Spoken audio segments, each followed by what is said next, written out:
Hello everyone, my name is Nix. I am a magical practitioner, a tarot reader, and an astrologer.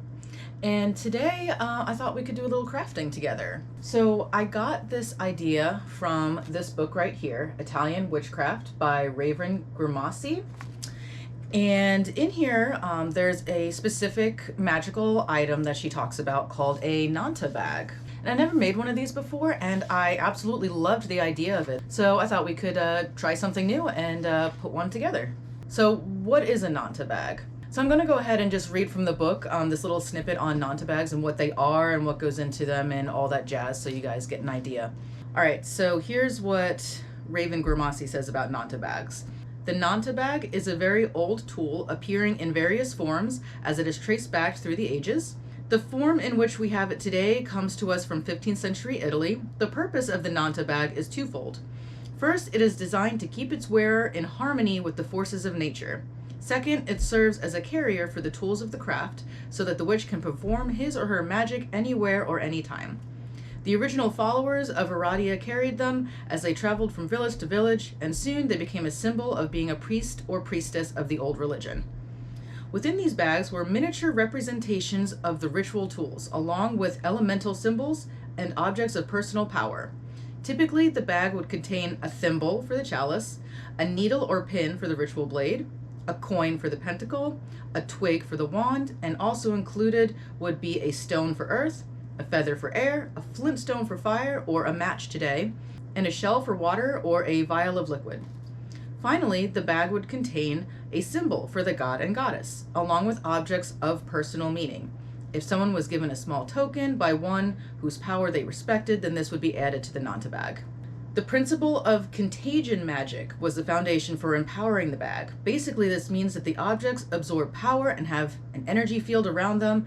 When one object is placed in contact with another, then these objects are joined and influence one another. The Nanta bag, in turn, has a contagion influence upon the person who carries it, in direct proportion to the items it contains. So the following list is a basic example of the items that might be contained within a functional Nanta bag. A small stone, smooth and rounded.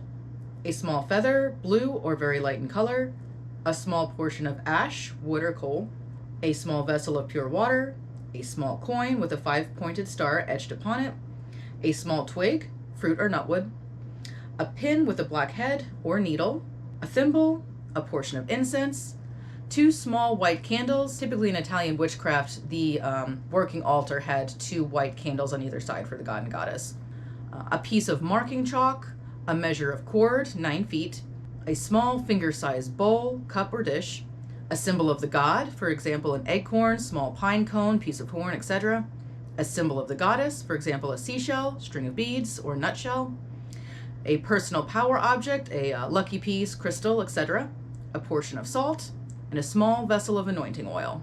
Collect these items and make a bag of leather or cloth large enough to contain them. You may wish to add some healing herbs or other desired items. The first 4 items are to be gathered in a manner that brings you into contact with the element represented. Finally, take the completed bag and consecrate it in the manner of the altar tools, or however you consecrate your altar tools. So off camera, I've already collected these items, so I'm going to show you what I have so far. So here is the bag that I have.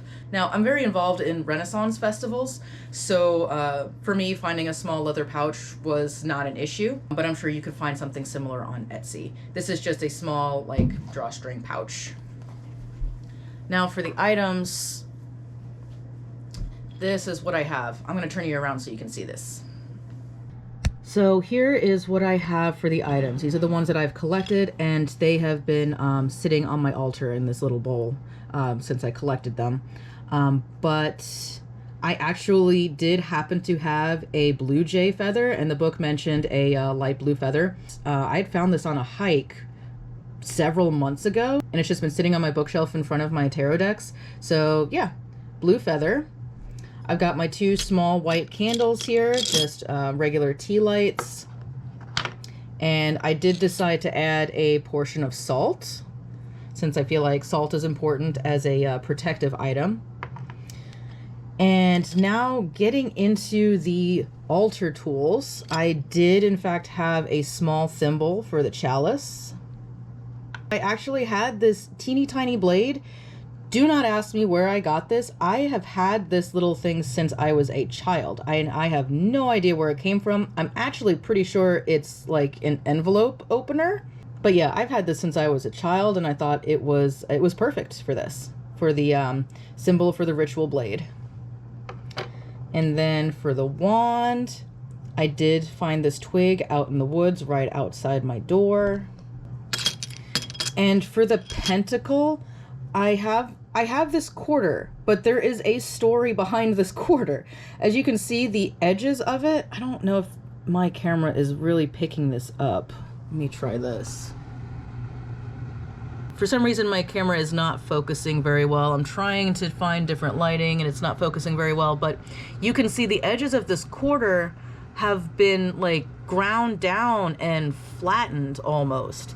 And on the back of it, there are some, I don't know if you can tell from this, but there's a couple marks that were scratched into it here. And so the story behind this coin is, I have no idea where this coin came from. I have no idea where this came from. I was cleaning off my bookshelf one day, and on top of one of my shelves, I have 2 witch hats. They're the 2 witch hats that I wear to the Renaissance Festival. And I was dusting the shelf, and I moved the hats out of the way to dust underneath them, and this was underneath one of my witch hats. I have no idea who or what placed it there or where it came from. I mean, we had some guests over for a birthday party, and maybe somebody snuck into my bedroom and placed it there. That is the only logical explanation I can come up with. I have no idea where this quarter came from with this ground down edge and the little markings on the back. So yeah, maybe a spirit left it, maybe a person left it. I have no idea, but it is, since it has some significance to me, definitely adding this to the Nanta bag, and this is going to be my symbol for the pentacle. Now, as far as my symbols for the elements, I actually already filmed this one. My symbol for air is going to be this blue feather. I do have a match for fire. I have this seashell that I picked up when we went to the beach in Florida, and that is going to be my symbol for water.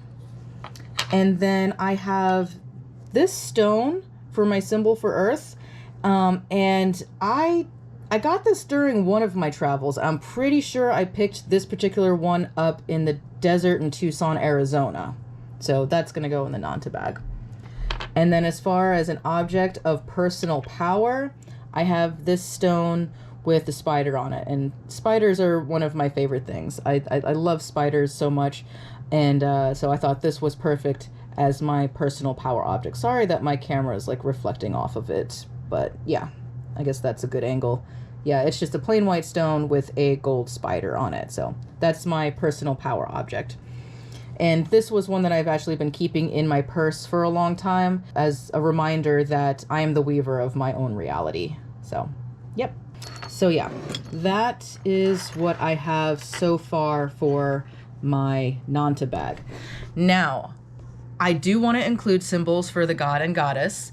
I ordered them, they have not come in yet, but regardless, I would not have been able to show them on video because I came up with the idea to order a tiny crystal phallus and a tiny crystal yoni for my symbols for the god and goddess. So as soon as those arrive, I'm going to put them into the Nanta bag. But yes, I was actually very proud of myself for coming up with that. And I'm very excited for those to arrive. So as soon as they arrive, those are going to go into the Nanta bag too. But yes, I do have symbols for the god and goddess. I just can't really show them on camera. Plus they haven't arrived yet. But yeah.